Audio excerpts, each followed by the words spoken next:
Thank you, Dinusha.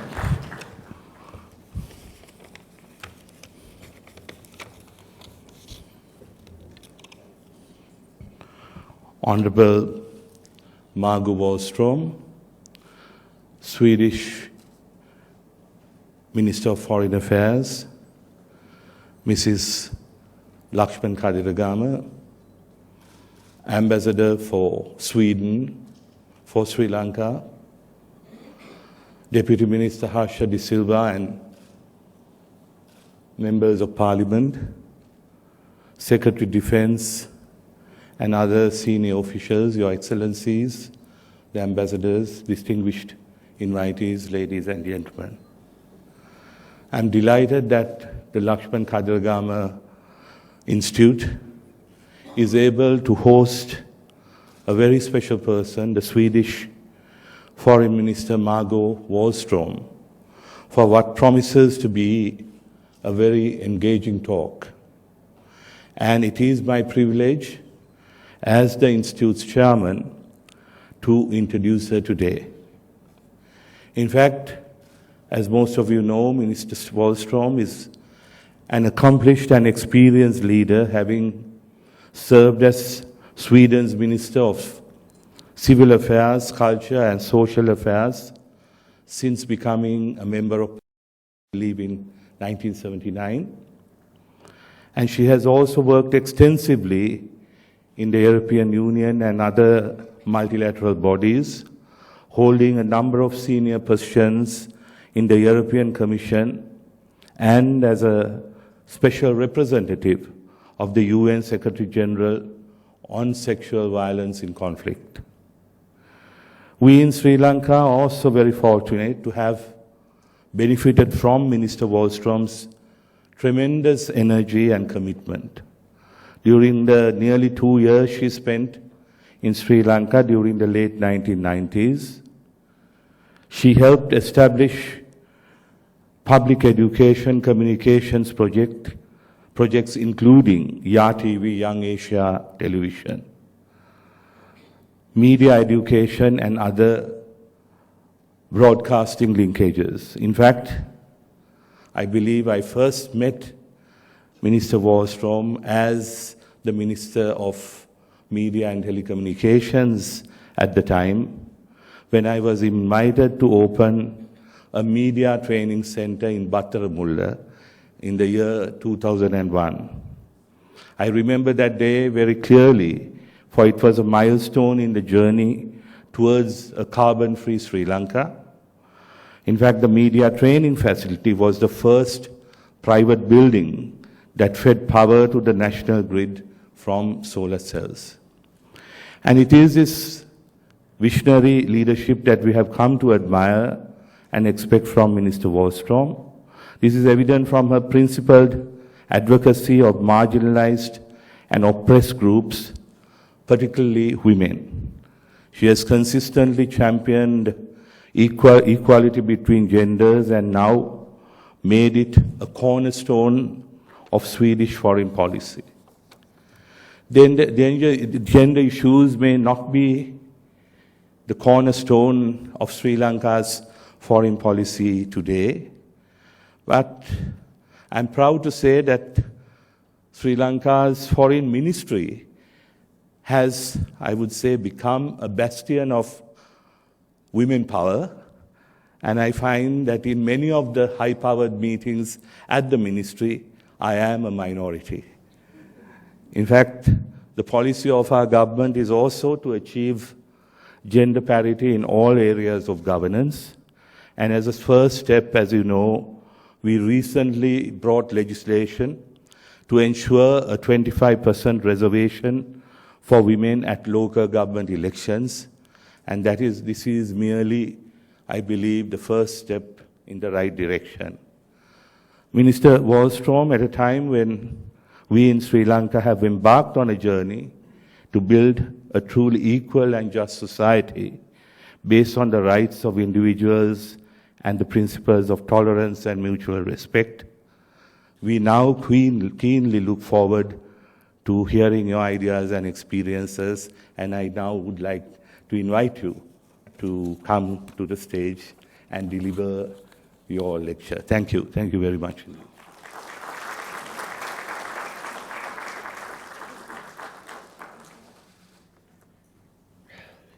Excellencies, Madam Kadirgamar, dear Sri Lankan and other friends, I think I see some Swedish faces here as well. You know, the French philosopher Simone Weil said that attention is actually the most rare and the most precious of human generosity. So when you get somebody's attention, I think one has to feel humble, and thank you again for coming to listen to me and spend some time listening to me. And thank you very much to the Lakshman Kadirgamar Institute for hosting me and also for having invited such a qualified and inspiring audience. And it's an honor to be addressing you, and especially the students that I believe are here. At least I see young faces in the audience. And I see this as a very important opportunity for me to convey my thoughts on sustainable peace, the link between security and development, and the role of women. And as some of you, well, as you've heard, I lived and worked in Sri Lanka for a rather short period in the late 90s, and it is really wonderful to be back and also be reminded of the many things that I like about your country, and also pleased to note the many signs of progress being made in different areas. The pursuit of peace and progress cannot end after a few years in either victory or defeat. The pursuit of peace and progress, with its trials and errors, its successes and its setbacks, can never be relaxed and never abandoned. So, ladies and gentlemen, with many armed conflicts ongoing in the world, these words of Dag Hammarskjöld remain as relevant as ever. Last year, some 40 armed conflicts were recorded in the world, and this is the highest number of conflicts reported since 1999. New conflicts have arisen in countries such as Syria and Ukraine, while old ones in Yemen, Iraq, Afghanistan, and Mali have intensified. In Syria, years of conflict by now have forced millions from their homes and left hundreds of thousands dead or wounded. A whole generation is growing up without proper access to education, security, or health care. Despite the continuous reduction of poverty, alongside many inspiring technological advances, conflict, terrorism, extremism, and violence is on the rise. Out of these 40 conflicts, armed conflicts, 11 are considered full-blown, full-scale wars. Rarely before have the links between security and development been so clear, because extreme poverty is increasingly concentrated in fragile and conflict-affected states. In 2015, global leaders committed to leave no one behind. The 2030 Agenda is a testament to impressive political will. Its promise lies in recognition that peace, security, climate change, and development are closely interlinked. And the global community is spending around $25 billion per year on life-saving assistance to 125 million people devastated by wars and natural disasters. While this amount is 12 times greater than 15 years ago, never before has generosity been so insufficient. The current humanitarian funding gap is estimated at a staggering $15 billion, of course.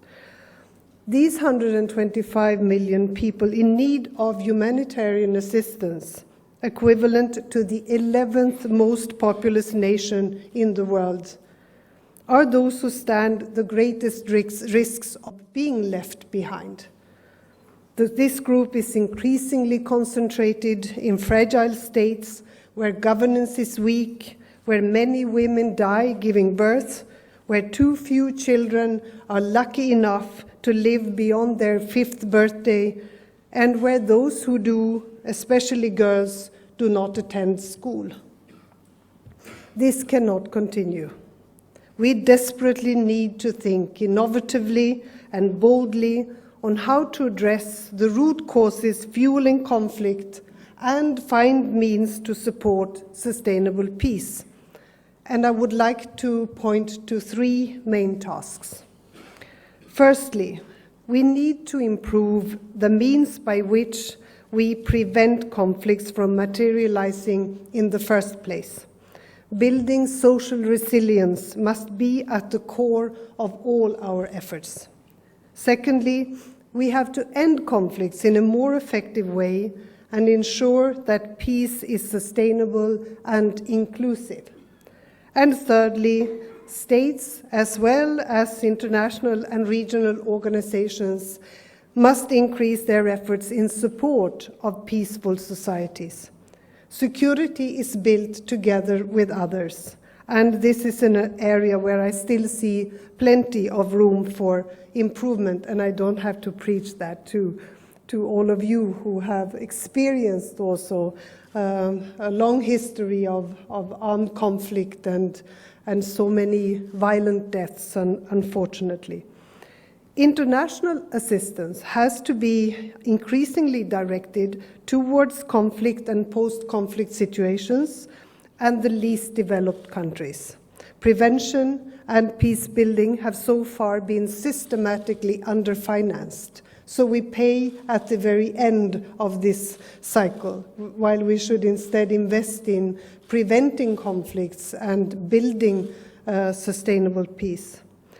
So a successful peace process is not only about ending a conflict. More importantly, it is about building inclusive societies, promoting sustainable peace and development, and I commend the people of Sri Lanka and the government of Sri Lanka for the important steps it has taken in this direction.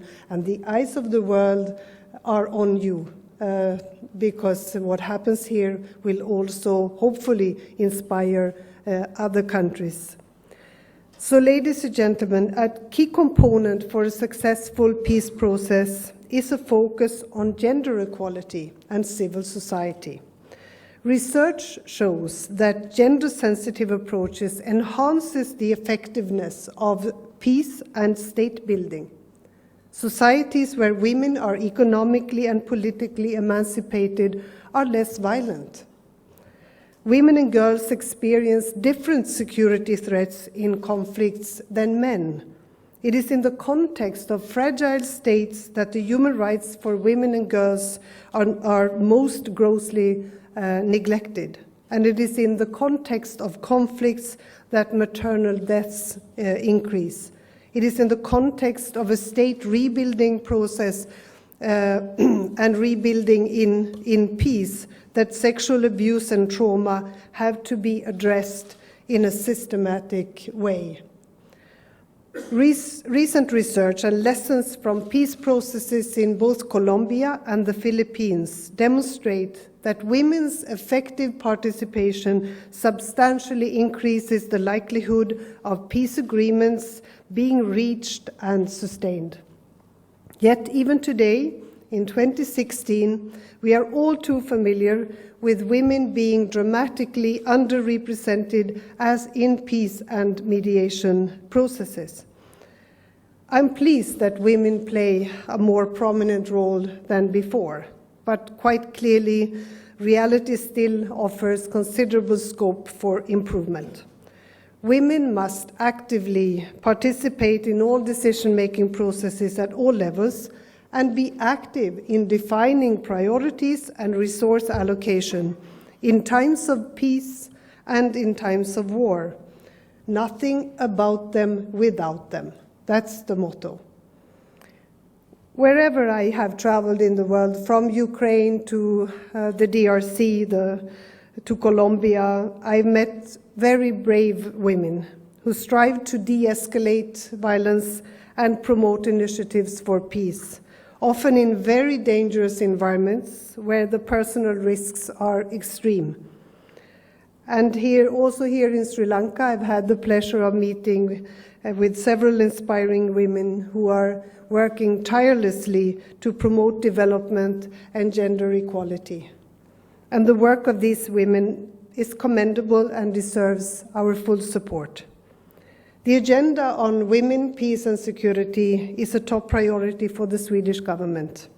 And I'm committed to promoting women's political, social and economic empowerment and to countering narratives that reinforce negative gender roles. One of the objectives of our action plan for Sweden's feminist foreign policy is to increase women's participation in peace processes. And as part of the government's feminist foreign policy, we've also initiated a Swedish network of women peace mediators, and we are simultaneously taking part in the development of a Nordic women's mediator network, because all too often, I heard also in the UN context, when they sometimes sent out delegations of mediators or negotiators to other countries to help with the peace processes, and they said, well, there are no women. I don't want to ever hear that argument again. Of course there are women, and we will make sure that women are trained also as negotiators and mediators, and that they can form hopefully half of those delegations that we send throughout the world. The goal of this process is not only to strengthen the national capabilities, but more importantly to cut across traditional divides and create cooperative networks with international women mediation teams from across the globe. And I'm convinced that they will be a tool for change in promoting women's participation and contributing to sustainable peace and security. So when I was first asked about priorities as a new Minister of Foreign Affairs, and I said that we would pursue a feminist foreign policy, I could already hear some giggling. And I have often quoted Gandhi, who said that first they ignore you, then they laugh at you, then they fight you, and then you win. So I seek comfort in that. But we are going to pursue a feminist foreign policy. And what does that mean? It is more than just a brand or a catchphrase. What is important is that the realization is growing that gender equality is not a women's issue, but it is a peace and security issue. It is for everyone. It's a make or break issue in itself, and for peace, security, and sustainable development as a whole. A feminist foreign policy therefore defines gender equality as a peace and security issue. And the truth is that oppression, violence, and systematic subordination still mark the daily lives of countless women and girls all over the world. When I talk about the feminist foreign policy and what it is all about, I try to encapsulate it by referring to 3 R's: rights, representation, and resources. And often you have to start with the 4th R, and that is a reality check. Let me give you 2 examples. We know that the Millennium Development Goals helped increase the number of girls that go to school, and that this was seen as one of the major success stories of the Millennium Development Goals. But the reality is that more than 63 million girls still are out of school, and data suggest that the number is rising, and that 2/3 of the 4 million illiterate people in the world are women. We also know that out of almost 600 negotiated peace agreements from 1990 to 2010, only 92 contained reference to women at all. From 1992 to 2011, fewer than 4% of signatories of peace agreements and less than 10% of peace negotiators were women. So they are simply not there. They're not there to negotiate peace. So they are not peacemakers, they are not peacekeepers either. They are not counted on or not even mentioned. And very often you do not discover also war crimes committed against women. It's clear that we have to start with the facts that if we want to make a difference for those 3 R's, or to check on these 3 R's, the rights, representation, and resources, I see it as follows. Respect for human rights and the rule of law constitute a starting point for every discussion about gender equality. Ensuring women's rights and access to justice must be seen as central to achieving the overall human rights agenda. Women must be represented at all levels of society, in parliament, local authorities, at the negotiating table, in boardrooms and peacekeeping missions, to name but a few. And resources must be distributed evenly. Early in my term, I asked all missions to write reports, giving us in Stockholm and at the ministry a reality check about the situation in the world. And these reports, I must say, laid the foundation for what we now know since a few months back, or what we now have since a few months back, and that is an action plan for the Foreign Service on how to work with a feminist foreign policy concretely.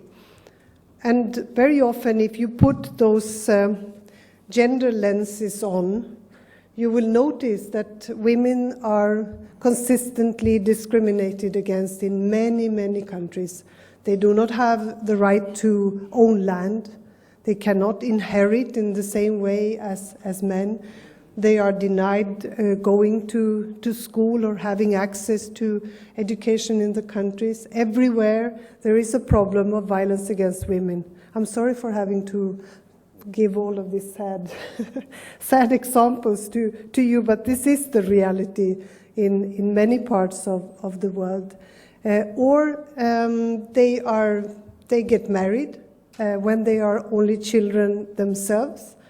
They give birth to many children, often with the risk both for themselves and these children, and that also stops them from then going to school and being able to develop also in society or contribute in the right way. Very often girls are supposed to work at home, not play like their brothers. And so there is it's a sort of constant discrimination against many girls and women around the world. I think that this is something we have to realize, and we have to work on both the attitudes towards women, but also ensuring that they can enjoy the same rights. That helps societies to develop. It will make societies richer and better, both for men and women and children. And that is really the overall task and challenge for all of us. We know that peace agreements stand a better chance to bring more options on the table and to create a longer lasting peace if women are around the table when these negotiations and peace agreements are agreed and signed. And that is what research tells us, the experience tells us. So that's important to know also for those who follow up on peace agreements. Shifting resources, ladies and gentlemen, to conflict prevention and peace building, committing to inclusive peace processes and investing necessary political capital in international cooperation for peace is ultimately a matter of political will and proactive leadership. And as Dag Hammarskjöld, our Swedish Secretary General of the UN, rightly pointed out, the pursuit of peace and progress cannot end in a few years in either victory or defeat. And to many women, peace does not mean peace. In many countries, a situation of war will have a spillover or leave a deep imprint in society, leave a brutalized society behind, where also many women, unfortunately, will have to pay a price for soldiers who come back from a war, also brutalized by having to commit all of these violent acts. And it will take a long time to repair all of that. If we are to prevent new conflicts from arising, if we are to give peace also to women after a peace has been agreed, and effectively end ongoing wars, we need to redouble our efforts to promote peaceful and secure societies for all. And it is precisely in times like these, times of crisis and unrest, that we must not hesitate, but instead be very patient in our efforts and persistent in our efforts. Gender equality is about rights, democracy, resources, and justice. You know that better than me. But it is also about reason and efficiency, about peace and security. No sustainable solutions can be achieved if half the population is excluded from the equation. The empowerment of women and girls is a true example of smart politics. It transcends the divide between hard and soft security and enables effective as well as sustainable peace building. 16 years after the adoption of the UN Security Council Resolution 1325 on women, peace and security, it can be firmly stated that the promotion of gender equality is not only a matter of women's rights, but a matter of ensuring peace and security for all. Since it was referred to also my task as being an SRSG on conflict-related sexual violence, let me just mention a few things that I learned from that period. And I think it was a couple of years that left me with a heavier heart, but also actually more hope for the future. And I say this because I met so many of these survivors, victims of sexual violence, that want not to be seen only as victims. They want to be agents of change in their societies.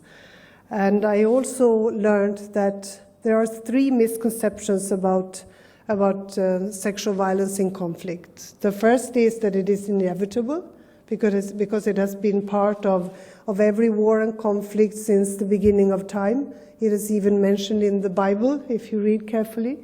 And it might be seen as, well, the spoils of war, or men will be men, or something like that. War booty, women are war booty. So it ought to be looked at as inevitable. It is not.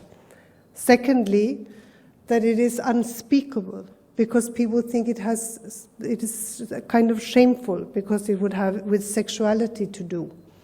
And that is definitely a misconception. It has to do with power that takes a sexual expression, not the other way around.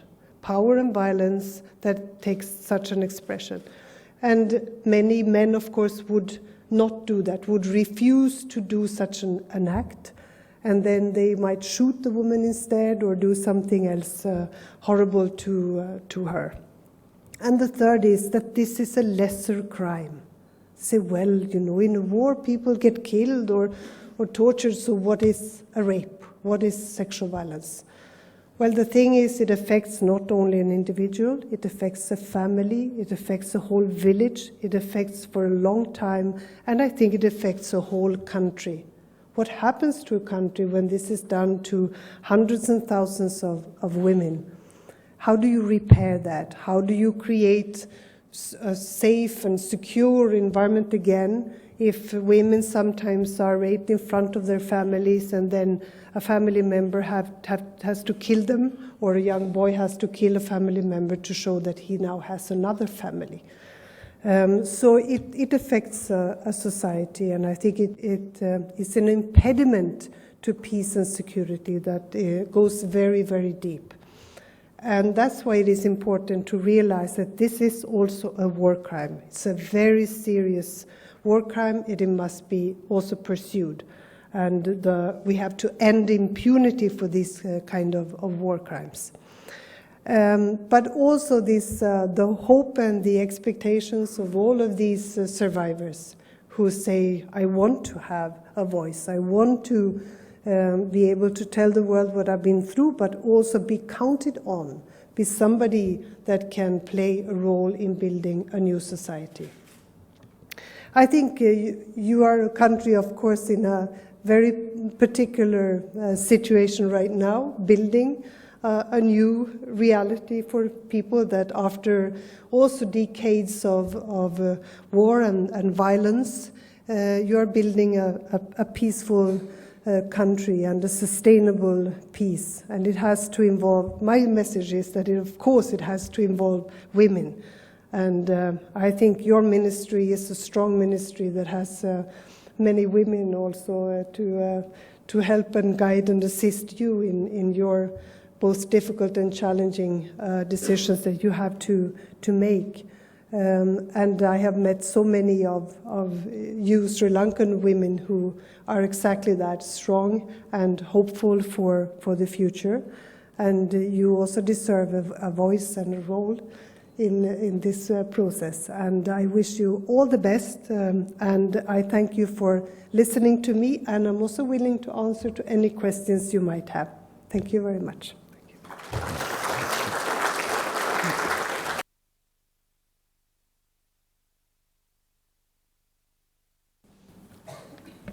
Thank you so much, Minister Wallström. Maybe I forgot to say that, of course, men also have a very important role to play. That we have to work together, and that's the whole point. Super. Thank you for challenging our assumptions about gender and foreign policy. It's an issue that's important to this institute, and we're delighted that you've agreed to answer a couple of questions. And I think we have mics on either end of the room, so if there's anybody who would like to pose a question to the Minister, now's your moment. Could I begin with one question then, Minister? Yes. You spoke extensively and persuasively about the role of women in the peace process and how it increases the chances of success in peace agreements and peace processes. And certainly peace and post-conflict is such an important area for us. The other area that is also important in our foreign policy is trade relations and economic agreements and trade agreements. And I'm wondering if, similar to the research that you cited on peace processes, whether there is similar research that shows the involvement of women in trade negotiations or would increase the possibilities for trade and economic relations just by exposing perhaps the room or the meeting room to more industries or just a question. I believe I've seen a report that was a few years ago. I'm sure there are reports also showing how important it is with economic empowerment, that women are also given a chance to, of course, sustain themselves and their families, but also contribute to economic activities in the country. And I think it is exactly the same effect. you will have more options on the table, more ideas. And how could you not use the potential of half of the world's population? I mean, it's also about the brain capacity of women. And I think that there are definitely proof for women also being very capable and needed around trade negotiations or in that context. And I believe today, the roundtable we had several women, both on the Sri Lankan side and fewer on our side, I'm afraid, if I think of it. But definitely this is an important part of empowering women, giving them the same economic rights as well. I believe that many men feel threatened by this. And I think it has to do with the traditional roles that we have taken on in society. I read a quote somewhere that a woman said, well, men are afraid that the woman will leave them.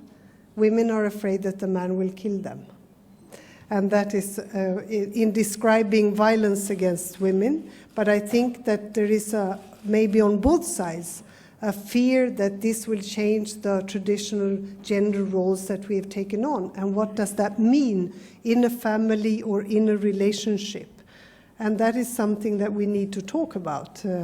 But I think the experience is that in a more equal relationship, that also makes people happier, actually. So I think it's to the benefit of a relationship that men and women are treated more equally. Thank you, Minister. We might have time for, yes, we have a question there. Janine, would you? Thank you for that excellent talk, Minister. And I was wondering if you could comment, taking a principled position in foreign policy is not what you're taught in IR textbooks. Realism tends to dominate. So, and in your experience, how have you navigated the sort of backlash and fallout in dealing with states in kind of promoting a feminist foreign policy, and also the kind of maybe criticism that comes from domestic industry when that fallout affects trade, and how your experience in navigating that in maintaining a principled position? Thank you. I guess you are being diplomatic, that you did not want to mention the diplomatic spat that we've had, but that's a matter of fighting for human rights and being clear about what we think about defending democracy and human rights.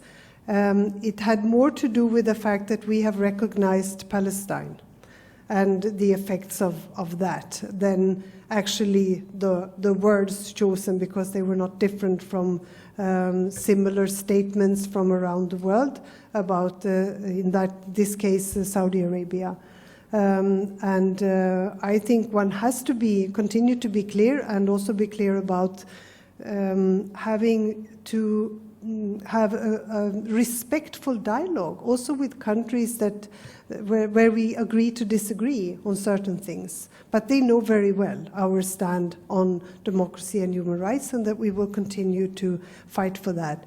I admire what the new government in Sri Lanka has done to re-engage also internationally on the issue of human rights, and what you've done also in Geneva to restart that process. I'm sure that here people will say, well, you have to continue and the expectations are high, but it has been an important change in the attitude and the work on these very fundamental and universal rights, human rights, and also democracy. So I applaud that, and I welcome the efforts that you are making. And on the rest, I find an enormous interest in a feminist foreign policy. As I said, the giggling stopped. And instead, actually, when we have visitors coming, they ask, so what is this all about? What does it mean? And when I explained that it is about defining it as a peace and security issue, most leaders know this. They know that without the women being engaged, how can you sustain peace in a country? You need them. You need women to also deal, very often they are the economic backbone in many societies and in their villages and in their communities. Very often they are the ones who will also to take care of the family. They are the ones who play a very important social and economic role in their society. So without them, there will be less of a peaceful development. So it's a matter of finding the methods for all of this. What does it mean in reality, and what kind of plans can we make for including them? So I find there is an enormous interest instead, and we have repaired all the diplomatic relations also including with Saudi Arabia, and agreed that we will also discuss these issues about the role of women. And they have been able to elect women for the first time also at the local level in Saudi Arabia. That's a good sign. Thank you. One more question on that side, yes. It's a student at the BIDTI, our sister institution. Okay, great. Honorable Minister, just a very brief comment and a question regarding women's participation in peace negotiations. I must also say that while applauding your idea about women's participation, it's also important to get other marginalized groups involved, say, for instance, persons with disabilities in peace negotiations. My question to you is regarding the Syrian peace process. In Syria, like, as I know, whenever I hear the news, always there's this news that there's a fresh round of talks in Geneva between the Syrian government delegation and some opposition delegation. As per your knowledge, do you know whether there's any female participation in those peace talks? And because whenever I hear whatever the concluding remarks about the Syrian peace process is always either the government walks out or the opposition walks out. So do you think that if there are no women, no women participating in the Syrian peace process, is that a cause for the failure of Syrian peace negotiations? Thank you.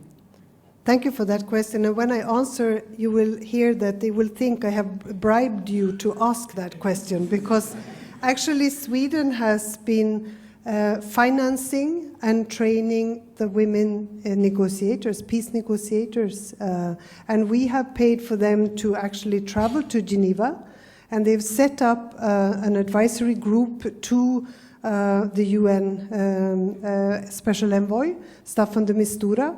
We have seconded 2 people to his team, and I have myself actually given advice to this group of women representing the opposition. They have come also once to Stockholm, so that we have given them some advice. I mean, they know Syria better than any of us, but we have given them advice on how to work as negotiators.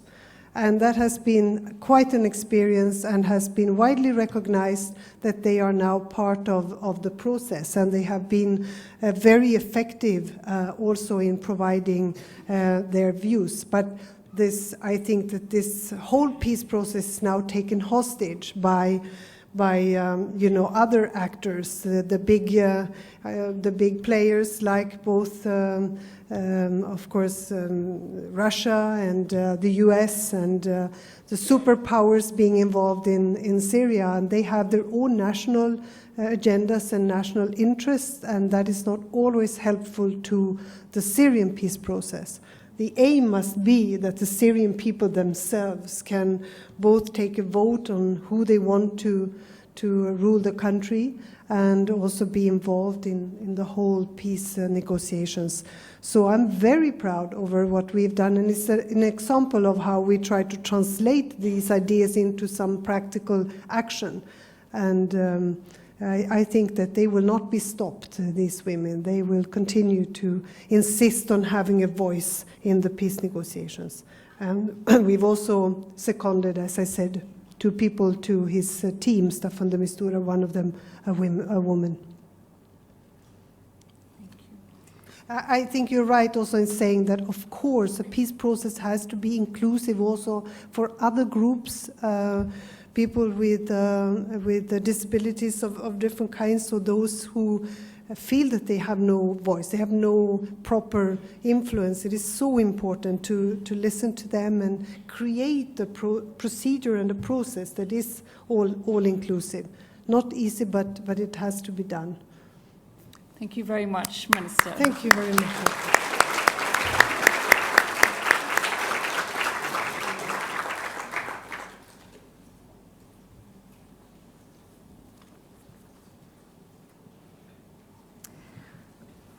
Thank you very much again.